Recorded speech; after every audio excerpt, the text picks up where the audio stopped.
Tailoring కుటుంబాలను అండగా ఉంటామని ఎమ్మెల్యే తలసాని శ్రీనివాస్ యాదవ్ అన్నారు.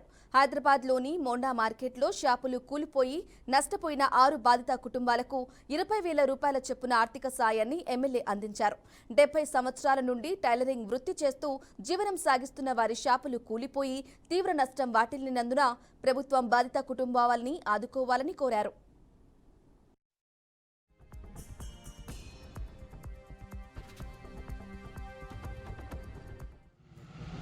ఓల్డ్ జైలు దగ్గర జరిగినటువంటి సంఘటన మనందరికీ తెలిసిందే.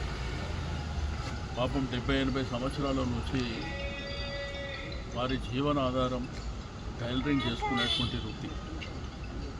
అంటే అందరు దర్జీ వాళ్ళు గవర్నమెంట్ అంటే జిహెచ్ఎంసీ నుంచి లీజ్కి తీసుకొని ఆ ప్రాంతంలో ఒక 6 మడిగిలు ఉండే మీకు అందరికీ తెలిసింది.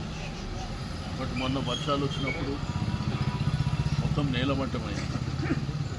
దీనికనే అది డెలాబరేట్ కండిషన్ ఉండడం మూలన అదృష్టం కొద్దీ ఒక ఇంజూరీ తప్ప మిగిలినది జరగలేదు. ఎందుకంటే అప్పటికే ఆ రాయి పైనుంచి పడడం మూలాన అందరూ అలర్ట్ అయి బయటకు రావడం, అదంతా కూలిపోవడం మన కళ్ళ ముంగట జరిగినటువంటిది.